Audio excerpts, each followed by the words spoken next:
तो राम राम भाइयों।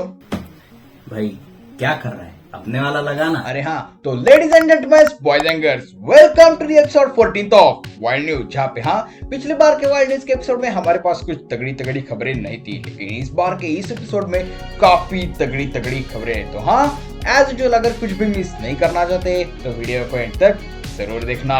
तो सबसे पहले अगर स्ट्राइक के न्यूज से चालू करें तो तुम्हें दो रॉक तो पता ही होंगे। अरे भ्राता, ये नहीं, वो मुष्टि युद्ध वाले हैं? अरे यानी कि वो WWE वाले।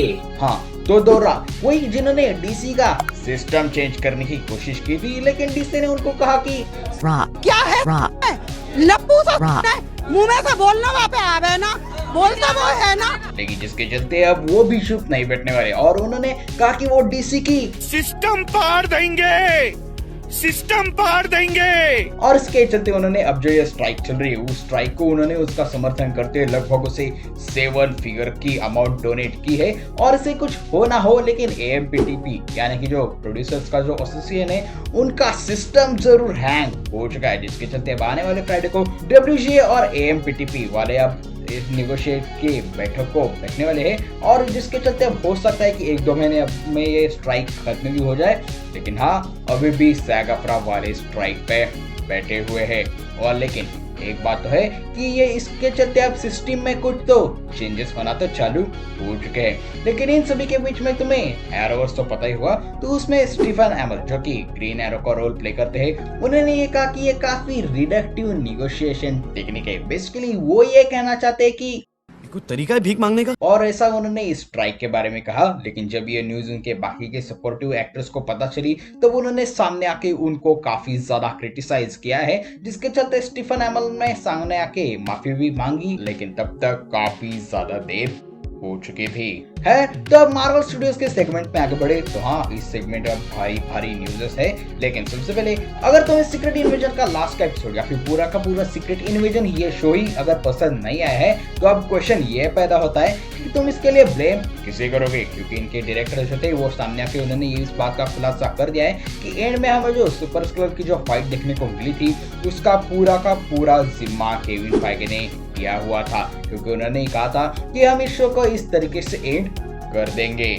अगर हम करें तो करें क्या, बोले तो बोले क्या है। तो इसके बाद फैंटास्टिक 4 के एपकास्टिंग के बारे में काफी तगड़ी तगड़ी खबरें सामने आने लगी है। तो comicbook.com इस वेबसाइट के अनुसार वेनेसा कर्बी को सू स्ट्रॉन्ग के रोल के लिए अब लगभग कंफर्म कर दिया है, और इसके साथ साथ ही जोसेफ क्वीन को ह्यूमन टॉर्च के रोल के लिए लगभग कंफर्म कर दिया है। और अगर तुम्हें नहीं जाते तो बता दूं कि जोसेफ क्वीन को हमने स्ट्रेंजर थिंग्स के सीजन 4 में एडी मंसन का रोल प्ले करते हुए उनको हमने देखा था। और इसके साथ साथ ऐसी न्यूज भी आ रही है कि ये जो स्ट्राइक चालू हो चुका है उसके पहले मैट स्मिथ को रीड रिचर्डसन के रोल के लिए पूछा गया था, लेकिन अब जब उनको ये बात पूछी गई है तो वो कह रहे हैं कि वो इस पे अब कुछ भी बात नहीं कर सकते। लेकिन ये बात इंटरेस्टिंग क्यों हो जाती है, क्योंकि इससे पहले जब उनको पूछा गया था तब वो इससे साफ साफ इनकार कर रहे थे, लेकिन अब वो इस चीज को मना भी नहीं कर रहे। वैसे उन्होंने डायरेक्टली हाँ तो नहीं की है, लेकिन हाँ अब वो इस बात को मना भी नहीं कर रहे हैं। तो ये सभी चीजें अभी ऐसा हो सकता है, ऐसी एक्सपेक्टेशन सी है, लेकिन तुम्हें तो पता ही है कि धुआं वहीं से आता है जहाँ पे आग लगी होती है। तो इस ओवरऑल कास्टिंग के ऊपर आपकी क्या राय है, ये मुझे नीचे कमेंट सेक्शन में बताना जरूर। खैर, अब थोड़ी इंटरेस्टिंग न्यूज के ऊपर बात करें तो तुम्हें शी-हल्क की एक्ट्रेस टटानिया तो पता ही होगी। तो मैडम जी ने मार्वल के प्रेसिडेंट को नहीं बल्कि सीधे डिज्नी के CEO के ऊपर इल्जाम लगाने चालू कर दिए। उन्होंने ऐसा कहा कि डिज्नी के CEO बॉब इगर वो कभी भी अपने कोवर्कर्स से मिलते नहीं, उनकी वो सैलरी देते नहीं, और अगर वो देते तो वो काफी कम देते। उनके यानी कि टटानिया के कई सारे ऐसे फ्रेंड्स हैं जो पिछले 30-40 साल से इसमें काम कर रहे हैं, लेकिन अब भी उनकी सैलरी काफी ज्यादा कम है। लेकिन स्ट्राइक के भी यही सारे पॉइंट्स है, लेकिन स्ट्राइक में अब तक भी किसी के ऊपर भी सीधे से डायरेक्टली पॉइंट आउट करके उनके ऊपर इल्जाम नहीं लगाए थे। लेकिन हाँ, इस मैडम जी ने ये बात की है। तो हाँ, अब इस चीज के काफी ज्यादा हाई चांसेस है कि हमें अब शी-हल्क का सीजन 2 देखने को नहीं मिलने वाला। सुकून का नाम सुना है? हाय हाय, इतना सुकून। और इसके साथ साथ ही guardians of the galaxy volume 3 अब डिजिटली रिलीज हो चुके हैं। तो इसके बीच में ही किसी ने जेम्स गन को थ्रेड्स के ऊपर ये पूछा था कि क्या हमें इसका 4th पार्ट भी देखने को मिलेगा, तो उन्होंने ऐसा रिप्लाई दिया कि वो अब 3 के साथ ही रहना चाहते हैं। Sorry but thank you. Well तो अब डीसी के सेगमेंट की बात करें तो भाई लोग उत्सव की तैयारी करना चालू कर दो, क्योंकि हमारे गैल गॉडोट फिर से एज वंडर वुमन रिटर्न कर रही है। तो हाल ही में उनका एक इंटरव्यू हो रहा था जहां पे उनको किसी ने पूछा कि क्या हमें फिर से गैल गॉडोट एज वंडर वुमन देखने को मिल सकती है, तो उन्होंने ये बात बताई कि वो जेम्स गन और पीटर सफरान ये तीनों मिलकर एक नए वंडर वुमन के प्रोजेक्ट के ऊपर काम कर रहे हैं। तो क्या तुम एज अ गैल गॉडोट को फिर से एज अ वंडर वुमन देखने के लिए एक्साइटेड हो? मुझे नीचे कमेंट सेक्शन में बताना जरूर। लेकिन इसके साथ साथ ही डीसी का एक कांड भी हो चुका है। तो डीसी ने 2 नई एनिमेटेड मूवीज रिलीज कर दी है, जिनमें से पहली थी कि justice league crisis on infinite earth. वो डीसी की यूनिवर्स के साथ उसे ब्रांडिंग किया जा रहा था, लेकिन जेम्स गन ने ये बात क्लियर कर दी है कि ये मूवी कहीं से भी डीसी के नई यूनिवर्स से कनेक्टेड नहीं है। तो हाँ, ये डीसी का एक कांड भी हो चुका है।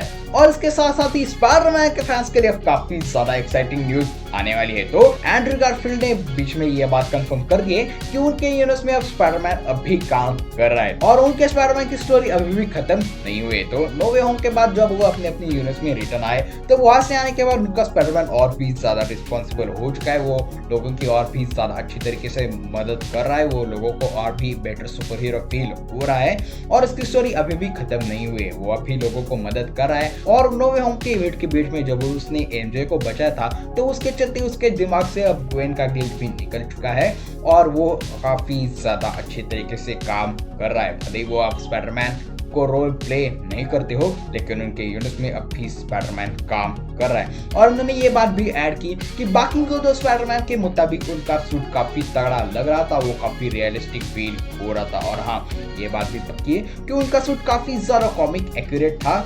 लेकिन एंड्रू गारफील्ड ने यह बात भी बोल दी है कि वो अब स्पाइडरमैन के रोल के लिए वापसी करने के लिए राजी हो चुके हैं। लेकिन इसके साथ साथ ही एक और तगड़ी न्यूज ये है कि तुमने टोबी मैगवायर के स्पाइडरमैन की मूवीज में स्पाइडरमैन का रोल प्ले करते हुए जिन एक्टर को देखा था, उन्होंने ये बात कंफर्म कर दी है कि अब टोबी मैगवायर के स्पाइडरमैन को लेके 4 पार्ट की अब चर्चा चालू हो चुकी है और उस मूवी में रोल प्ले करने के लिए वो भी काफी ज्यादा एक्साइटेड है। और इस मूवी से शायद हमें टोबी मैगवायर को स्पाइडरमैन को एक प्रॉपर एंडिंग देखने को मिल सकती है। तो हाँ, अगर सभी चीजें सही रही तो हमें शायद जल्दी स्पाइडरमैन की 2 नई मूवीज देखने को मिल सकती है। तो क्या तुम ये दोनों मूवीज देखने के लिए एक्साइटेड हो?